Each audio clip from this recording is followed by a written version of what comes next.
నమస్తే, welcome to our channel. నేను సిరి. భవ్యశ్రీ వైష్ణవి అంటే వాళ్ళ ఆత్మహత్యలు మర్చిపోకముందే, అంటే వాళ్ళు ఎందుకు ఆత్మహత్య చేసుకున్నారో తెలియకముందే మళ్ళీ సూర్యాపేట హాస్టల్లో ఒక విద్యార్థిని, ఇంటర్మీడియట్ సెకండ్ ఇయర్ చదివే విద్యార్థిని, తన పేరు కూడా వైష్ణవి, తను కూడా ఆత్మహత్య చేసుకుంది. ఎందుకు చిన్న పిల్లలు అంటే ఒక 17-18 వయసు లోపు ఉన్న పిల్లలు మాత్రమే హాస్టల్స్లలో ఉంటూ ఎందుకు ఆత్మహత్యలు చేసుకుంటున్నారు అంటే వాళ్ళ మానసికంగా వాళ్ళ ఆలోచనలు ఎలా ఉంటున్నాయి, అంటే ఆత్మహత్యలకు ప్రేరేపించే అంశాలు ఏంటి, అంటే ఎందుకు ఇలాంటి వాటికి పాల్పడుతున్నారు అని తెలుసుకోవడానికి, మనకి వివరించడానికి మనతో పాటు ఉన్నారు ప్రముఖ సోషల్ యాక్టివిస్ట్ కృష్ణకుమార్ గారు. నమస్కారం. నమస్తే మేడం. ఇప్పుడు చూస్తున్నట్టయితే అంటే ఇప్పుడు చాలా రోజుల నుంచి చూస్తుంటే రీసెంట్ టైమ్స్లో విద్యార్థులు అంటే చాలామంది 17 ఇయర్స్ నుంచి, అంటే 13 ఇయర్స్ నుంచి వెళ్ళి 17-18 ఇయర్స్ ఉన్న మధ్యలో ఉన్న పిల్లలు మాత్రమే ఆత్మహత్యలు ఎక్కువ చేసుకుంటున్నారు. అది కూడా హాస్టల్స్లో ఉన్న పిల్లలు ఎక్కువ ఆత్మహత్యలు చేసుకుంటున్నారు. అసలు ఎందుకు ఇలాంటి ఆత్మహత్యలకి పాల్పడుతున్నారు అంటే వాళ్ళకి పేరెంట్స్కి దూరం అవ్వడం వలన, లేకపోతే స్కూళ్ళల్లో అక్కడ హాస్టల్స్లో ప్రెషర్ వలన, లేకపోతే ఇంకేమన్నా వాటికి వాళ్ళు అడిక్ట్ అవ్వడం వల్ల వీళ్ళు ఆత్మహత్యలకు పాల్పడుతున్నారా మేడం? అవి ఏమీ కాదండి. అక్కడ పరిస్థితులు, వాతావరణ పరిస్థితులు సరిగా లేనందువల్ల ఆత్మహత్యలు చేసుకుంటున్నారు వాళ్ళు. వాతావరణ పరిస్థితులు లేకపోవడము అంటే ఏంటంటే, ఇప్పుడు ఎస్సీ, ఎస్టీ, బీసీ గురుకుల హాస్టల్స్లో చేరే పిల్లలు ఎవరైతే ఉంటారో పేదరికం నుంచి వస్తారు. అవును. డబ్బులున్న వాళ్ళు ఎవరు ఈ హాస్టల్స్లో చేర్పించరు. ఏ శ్రీ చైతన్యలోనో నారాయణలోనో ఇంకోటి హాస్టల్స్లో చేర్పిస్తారు. ఈ హాస్టల్స్లో చేరారు అంటేనే వాళ్ళు ఆర్థికంగా బాగా వెనకబడి ఉంటారు. ఇంకొకటి ఏంటి అంటే, వాళ్ళంతా మొదటి తరం చదువుకు వచ్చిన ఆడపిల్లలు కావచ్చు, మగపిల్లలు కావచ్చు. ఈ హాస్టల్స్లో ఉన్నారు అంటేనే మొదటి తరం చదువుకు దగ్గరైన పిల్లలు అని. కానీ మొదటి తరం పిల్లలు చదువుకి ఎందుకు దగ్గర అవుతారు? ఆ తల్లిదండ్రుల ఆలోచన ఏంటి? మా తల్లిదండ్రులు చెప్పకపోబట్టే, మాకు చదువు అందకపోబట్టే మా జీవితాలు ఇలా ఉన్నాయి. కనీసం మా పిల్లల జీవితాలైనా బాగుండాలి అంటే వాళ్ళని హాస్టల్లో పెట్టైనా సరే, హాస్టల్ బాగుండదు అని తెలిసినా సరే, అక్కడ చీత్కారాలు ఉంటాయి, తిట్లు ఉంటాయి, తిండి సరిగా ఉండదు, పురుగులు ఉంటాయి, బాత్రూములు సరిగా ఉండవు, కప్పులు సరిగా ఉండవు, ఇలాంటి దారుణమైన పరిస్థితులు ఉంటాయని తెలిసి కూడా వాళ్ళు ఎందుకు చేర్పిస్తారు అంటే, వాళ్ళుండే ప్రదేశాలు ఇంతకంటే దారుణంగా ఉంటాయి కాబట్టి. కేవలం పేదరికమే ఆ హాస్టల్స్కి వచ్చే పరిస్థితి. ఇలాంటి పరిస్థితుల్లో వీళ్ళని ఇక్కడ చదువు కోసమే వచ్చినప్పుడు వాళ్ళ చదువు సరిగా సాగటానికి తగ్గ పరిస్థితులు ఇక్కడ ఉన్నాయా అనేది ఆలోచించాలి. ఏ మాత్రం సరిగా ఉండవు. ఇప్పుడు మొన్న మీరు భవ్యశ్రీ వైష్ణవి ఆ స్కూలు, వాళ్ళు చదివిన స్కూల్ దగ్గరే వాళ్ళ హాస్టల్ ఉండేది ఒకప్పుడు. ఆ హాస్టల్ని తీసుకొచ్చి వేరే చోటకి మార్చారు.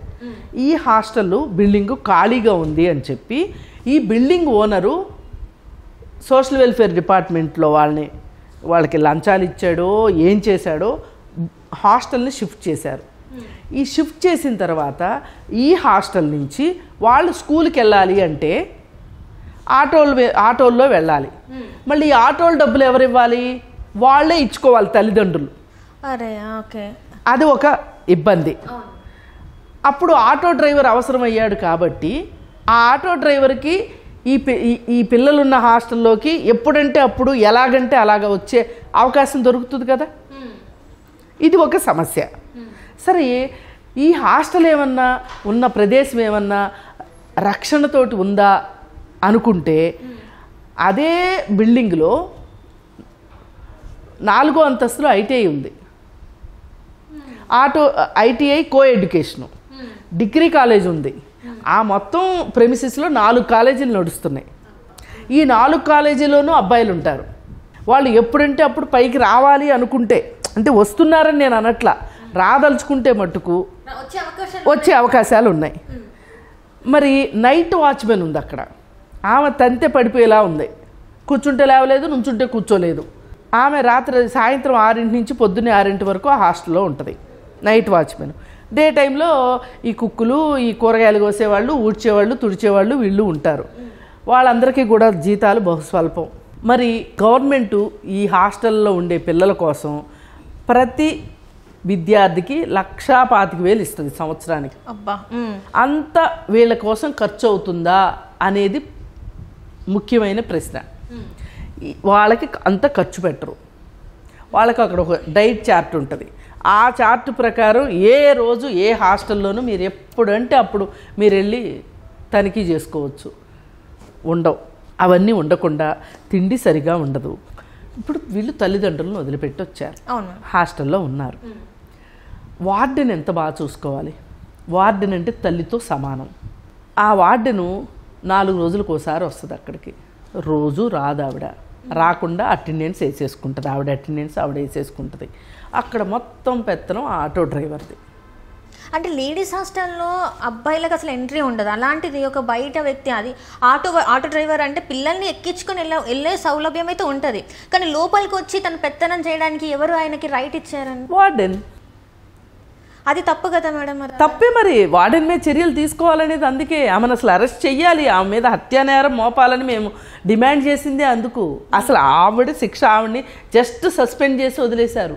ఆవిడ మీద హత్యానేరం పెట్టాలి. ఇప్పుడు ఆ హాస్టల్కి వార్డెన్ ఆవిడ అయినప్పుడు లోపల జరిగే మంచికి చెడుకి అన్నిటికీ ఆవిడే బాధ్యత వహించాలి.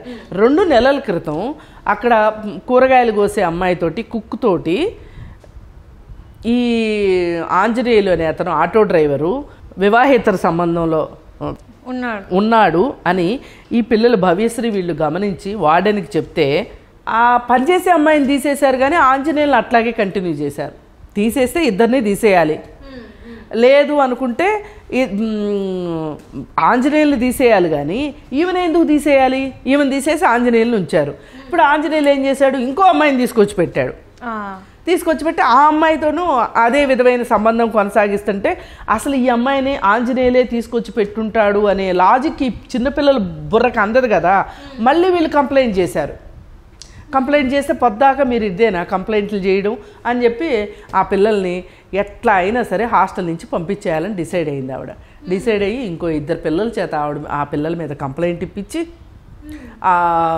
ఆ కంప్లైంట్ ఇచ్చిన దరిమిలా వాళ్ళతోటి కౌన్సిలింగ్ చేసి ఆ కౌన్సిలింగ్ ఎంత బ్రహ్మాండంగా చేశారో మనకు తెలియదు. ఏదైనా ఆ కౌన్సిలింగ్ తర్వాత ఇప్పుడు వాళ్ళు చెప్పే కథనం ప్రకారం ఆ కౌన్సిలింగ్ తర్వాత వాళ్ళు ఆత్మహత్య చేసుకున్నారు అనేది వీళ్ళ కథనం. కానీ మరి ఇప్పుడు మనం చేసిన కౌన్సిలింగ్ వల్ల వాళ్ళ మనసు ఎట్లా ఉందో, ఏమైనా గాయపడిందా, మంచేంటో చెడేంటో అనే ఉద్దేశం ఏమీ పట్టించుకోకుండా ఆవిడ వెళ్ళిపోయింది. అక్కడికి వెళ్ళి చూస్తే చాలా అనుమానాలు వచ్చేలాగా ఉన్నాయి. ఆ బాక్సులో సామాన్లు కావచ్చు అవన్నీ ప్రదర్శనకు పెట్టారు. దాని నిండా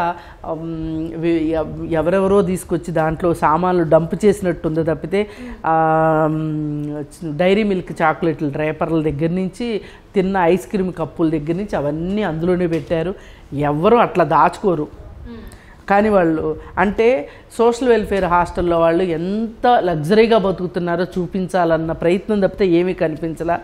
ఆ ఉరివేసుకున్నారు అని చెప్పబడుతున్న ప్రదేశాలు ఉరేసుకుంటానికి వీలయ్యే ప్రదేశాలు కాదు. అంటే మేడం వాళ్ళ హైట్కి ఏదైతే రూఫ్ ఉందో ఆ రూఫ్ హైట్కి చాలా వ్యత్యాసం, అంటే దూరం ఉంది. ఇంకొకటి ఏంటంటే డబుల్ బెడ్ ఉన్నా కూడా ఆ డబుల్ బెడ్ మీద చేసినా కూడా వాళ్ళకి అందని పరిస్థితి. ఇంకొకటి ఏంటంటే ఒక స్కూల్ యూనిఫామ్ చున్నీతోనే హ్యాంగ్ చేసుకున్నారంటే ఆ చున్నీ వాళ్ళ బాడీ వెయిట్ని ఆపుతుందా మేడం? అంటే చాలా వరకు డౌట్లు ఉన్నాయి, అసలు చాలా డౌట్లు ఉన్నాయి. ఇంకొకటి ఏంటంటే వాళ్ళ ఫేస్ మీద మరకలు, ఒంటి మీద కూడా గాయాలు ఉన్నాయి. పోలీసులు కూడా సరిగా ఇన్వెస్టిగేషన్ చేయట్లేదు.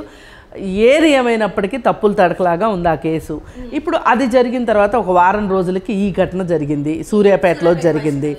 ఇప్పుడు మనం విడివిడిగా చెప్పక్కర్లా, అచ్చు ఇలాంటి పరిస్థితులు ఉండకపోవచ్చు, అక్కడ కూడా ఏదో జరిగి ఉంటుంది, లేకపోతే ఏమనన్నా వాళ్ళు ఎవరైనా వేధించి ఉండవచ్చు.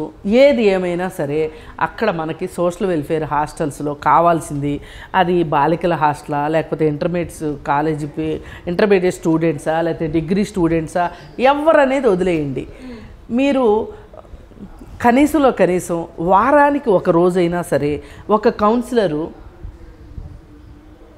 ఆ హాస్టల్ని లో పిల్లలు ఎలా ఉన్నారు, ఎవరికైనా కౌన్సిలింగ్ అవసరం ఉందా, ఎవరైనా కష్టాలు పడుతున్నారా, తల్లిదండ్రులకి టీచర్లకి చెప్పుకోలేని విషయాలు ఏమన్నా మనకు చెప్తారా అని చెప్పి ఒక కౌన్సిలర్స్ని పెట్టాలి. కౌన్సిలింగ్ అవసరము అని చెప్పి ఎప్పటి నుంచో డిమాండ్ చేస్తున్నాం.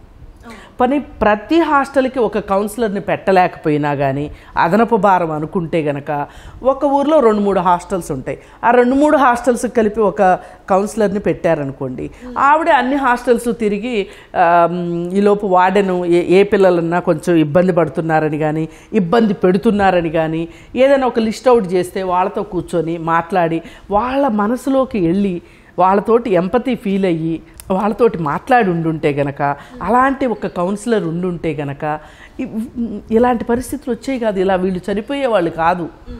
ఇప్పుడు అసలు కౌన్సిలింగ్ అనేది ఎవరు పడితే వాళ్ళు చేయకూడదు.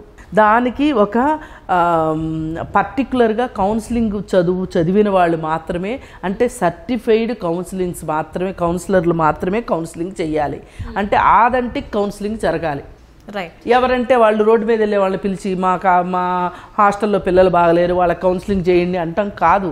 కౌన్సిలింగ్ అనేది ఒక సైంటిఫిక్ మెథడ్, ఆ మెథడ్ ప్రకారమే జరగాలి. దానికి క్వాలిఫైడ్ వాళ్ళనే మనం క్వాలిఫైడ్ కౌన్సిలర్ తోటే కౌన్సిలింగ్ జరగాలి. అప్పుడు మనకేమవుతుంది అంటే, ఇప్పుడు ఈ పిల్లలు ఉన్నారు చూడండి, 10 ఏళ్ళు 11 ఏళ్ళు దాటిన తర్వాత వాళ్ళలో హార్మోన్స్ డెవలప్ అవుతూ ఉంటాయి. వాళ్ళ శరీరమే వాళ్ళకి ఏంటిది అని అనిపించేలా ఉంటుంది. వాళ్ళ బ్రెయిన్లో రకరకాల ఆలోచనలు వస్తూ ఉంటాయి. మరి ఇలాంటివన్నీ ఇంట్లో ఉంటే తల్లి అడ్రస్ చేయగలుగుతుంది. అదే మరి హాస్టల్లో ఎవరు అంటే వాళ్ళు ఎవరితో ఉంటారు, వాళ్ళతో సమానమైన పిల్లలతోనే ఉంటారు. వీళ్ళకి ఎంత జ్ఞానం ఉందో వాళ్ళకి అంతకంటే ఎక్కువ జ్ఞానం అయితే ఏముండదు కదా. అందుకే మనము సర్టిఫైడ్ క్వాలిఫైడ్ కౌన్సిలింగ్ జరగాలి అని చెప్తున్నాం. అట్లా జరిగినప్పుడు ఇట్లాంటి ప్రమాదాలు జరగవు. రైట్. ఇప్పుడు ఇలా చేసినందువల్ల ఏమవుతుంది అంటే, ఇలా చెయ్యకపోతే ఇలా ఆత్మహత్యలు చేసుకుంటూ ఉంటే గనక ఎవరినైతే మనం జనజీవన స్రవంతిలో కలపాలి అనుకుంటున్నామో, ఎస్సీ ఎస్టీ బీసీలు వీళ్ళని ఆర్థికంగా వెనకబడి ఉన్న వాళ్ళని పైకి తీసుకురావాలనుకుంటున్నామో వాళ్ళు ఈ హాస్టల్స్కి రాకపోతే జరిగేది ఏంటి అంటే, వీళ్ళకి ఇప్పుడు చదువైనా ఉండాలి, పెళ్ళైనా చెయ్యాలి అని ఆలోచిస్తారు తల్లిదండ్రులు. ఇప్పుడు 18 ఏళ్ల లోపు ఈ పిల్లల్ని కాపలా కాసుకోలేము, పిల్లల్ని మన భారం వదిలించుకోవాలి అని పెళ్ళిళ్ళు చేస్తూ ఉంటారు. బాల్య వివాహాలు స్టిల్ ఇంకా ఇప్పటికీ జరుగుతూనే ఉన్నాయి. మనము బాల్య వివాహాల నిరోధక చట్టాన్ని తీసుకొచ్చుకున్నాం మనం. ఆ చట్టం ఇప్పుడు వీళ్ళు ఇంటి దగ్గర ఉన్నారు, తల్లిదండ్రులు వలస వెళ్ళాలి ఎక్కడికన్నా. వాళ్ళు ఏం ఆలోచిస్తారు, ఎవడో ఒకడో ఒక ఈ చేతులు పెట్టేసేసి పెళ్లి చేసేసి చేతులు దులిపేసేసి మగపిల్లాడిని ఎవరన్నా చుట్టాలేళ్లలో ఉంచేసేసి వాళ్ళు వలస వెళ్ళిపోతారు. అదే ఆడపిల్లని ఎవరింట్లోనే ఉంచాలంటే భయపడతారు, ఉంచరు. అందుకే పెళ్లి చేసి పంపించేస్తారు. అందుకని ఇవన్నీ వీళ్ళు విద్యకు దూరం అయ్యే పరిస్థితి ఉంటుంది. విద్యకు దూరం అయ్యారంటే పెళ్లికి దగ్గర అయ్యే పరిస్థితి ఉంటుంది. తద్వారా ప్రభుత్వ లక్ష్యాలు ఏవి నెరవేరవు. కానీ మరి సోషల్ వెల్ఫేర్ మీద ఖర్చు అయితే బడ్జెట్లో పెడుతూనే ఉన్నారు. ఇవన్నీ ఎవరి చేతుల్లోకి వెళ్తున్నాయి? వార్డెన్లు పైన ఉద్యోగాలు చేసేవాళ్ళు, కింద ఉద్యోగాలు చేసేవాళ్ళు. అసలు సోషల్ వెల్ఫేర్ వ్యవస్థ అంటేనే గబ్బు పట్టిపోయిన వ్యవస్థలాగా ఉంది. దాన్ని మొత్తం పునర్నిర్మించాల్సిన అవసరం ఉంది. అంటే ఇక్కడ చూస్తున్నట్టయితే మేడం, ఇంతకు ముందు గత ప్రభుత్వం ఉన్నప్పుడు కూడా అనేక ఆత్మహత్యలు జరిగినాయి, మనం చూస్తూనే ఉన్నాం. అండ్ ఇప్పుడు కొత్త ప్రభుత్వం వచ్చిన తర్వాత ఇప్పుడు స్టార్ట్ అయినాయి. అయితే ఇక్కడ నా డౌట్ ఏంటంటే, ఎందుకు విద్యాశాఖ మంత్రిగా ఉన్న వాళ్ళే కానీ ఎవరైనా కూడా ఎందుకు వెంటనే త్వరిగా యాక్షన్ తీసుకోవచ్చు కదా? అసలు ఏం జరుగుతుంది, ఎందుకు వాళ్ళు అసలు అక్కడ ఆత్మహత్యలు చేసుకున్న విద్యార్థుల దగ్గరికి, వాళ్ళ కుటుంబాల దగ్గరికి అండ్ ఎవరైతే ఉన్నారో వాళ్ళని ఎందుకు కన్సల్ట్ అవ్వట్లేదు? ఏం లేదు. ఇప్పుడు వీళ్ళు ఏం చేస్తారంటే, అక్కడ లోకల్ ఎమ్మెల్యే వెళ్ళాడు, వాళ్ళ ఇళ్ళకి చెరోకి 50,000 ఇచ్చారు. వాళ్ళు శుభ్రంగా తాగుతారు, తందనాలు ఆడతారు, ఆ డబ్బులు అయిపోతాయి, వాళ్ళు మర్చిపోతారు. బాధ ఉన్నా కానీ దిగమింటుకుంటారు. అసలు వాళ్ళకి కేసులు పెట్టి కోర్టుల్లో కొట్లాడగలిగే శక్తి సామాన్యులకు ఉందా ఇవాళ? అది ప్రభుత్వం మీద. వార్డెన్ అంటే ఎంత డబ్బులు బలిసిపోయి ఉంటారు వాళ్ళు, వాళ్ళ మీద వీళ్ళు సామాన్యులు అసలు ఫైట్ చేయగలరా? చేయగలిగే తెలివితేటలు ఉంటాయా వీళ్ళకి? అందుకని ఇది ఆరని జ్వాలలాగా, ఆరని చిచ్చులాగా మండుతూనే ఉంది సోషల్ వెల్ఫేర్ వ్యవస్థ అనేది. గత ప్రభుత్వం 10 సంవత్సరాల పాటు ఆ వ్యవస్థని నాశనం చేసిన దాని తాలూకు ఫలితమే ఇవాళ అనుభవిస్తున్నాం. ఇవాళ ఏదో కవిత వెళ్ళిపోయి గబగబా అక్కడికి వెళ్ళి స్టేట్మెంట్లు ఇచ్చేసినంత మాత్రాన అవ్వదు. మీ ప్రభుత్వం ఏం చేసింది, 10 ఏళ్ళు ఏం చేసింది? ఇప్పుడు కూడా ఆత్మహత్యలు జరిగాయి. మనం చాలా ఐటీ క్యాంపస్లో ఎంతమంది అమ్మాయిలు చనిపోయారు, ఎలాంటిది జరిగింది. ఆ రోజు కూడా ఎవరైతే విద్యాశాఖ మంత్రి ఉన్నారో సబితా ఇంద్రారెడ్డి గారు వచ్చి ఒక మాట మాట్లాడలేదు, కనీసం సానుభూతి. వాళ్ళకి పట్టదండి, వాళ్ళు పేదల పిల్లలు ఏమైతే ఏం పోయింది అనే ఉద్దేశంలోనే ఉంటారు. దీనంతటికీ ముఖ్యంగా చెప్పాలి అంటే ప్రభుత్వాలకి ఆ ఎస్సీ ఎస్టీ బీసీ మైనారిటీ వర్గాల మీద వాళ్ళకి ఏమీ పట్టింపు లేదు. వాళ్ళు ఓట్లు ఎలా అయినా వేస్తారు కదా, వాళ్ళకి డబ్బులు ఇస్తారు, సారా పంచి పెడతారు, బిర్యానీ ప్యాకెట్లు ఇస్తారు, ఏమేమో చేసి వాళ్ళతోటి వాళ్ళ ఓట్లు కొనగలము అనే ఒక సత్తా వీళ్ళకుంది. అందుకే వాళ్ళ గురించి పట్టించుకోవట్లేదు. ఏది ఏమైనా ఈ సమస్య పరిష్కారం కావాలి అంటే దీని మీద ఒక ఉన్నత స్థాయి కమిటీ వేసి అసలు ఈ సోషల్ వెల్ఫేర్ హాస్టల్స్ పరిస్థితులు ఎలా ఉన్నాయి అధ్యయనం చేయాలి. మొదటగా అధ్యయనం చేసి వాళ్ళ అవసరాలు ఏంటి, ఆ అవసరాలు తీర్చడానికి మనం ఏం చేయాలి అనే ఒక పెద్ద కార్యక్రమం తీసుకోవాలి. కానీ దరిద్రం ఏంటంటే మన రాష్ట్రంలో ఎప్పుడు ఏవో ఒక ఎలక్షన్లు వస్తూనే ఉంటాయి. ఒక ఎలక్షన్ తర్వాత ఒక ఎలక్షన్ల కోసమే ప్రభుత్వాలు పనిచేస్తున్నాయి కానీ ప్రజల కోసం పనిచేయట్లేదు. ఈ ప్రజల కోసమే పనిచేయనప్పుడు ఈ చిన్నపిల్లల గురించి ఎవరు ఆలోచిస్తారు? ప్రభుత్వాల వైఖరి మారితే కానీ ఈ సమస్యకి పరిష్కారం దొరకదు. మొత్తం ఎంత చూసినా కూడా ప్రభుత్వం మారితే తప్ప, అంటే ప్రభుత్వ ఆలోచనలు మారితే తప్పితే ఈ సమస్యలకు పరిష్కారం దొరకదు అంతే. Right madam, thank you so much madam. Thank you.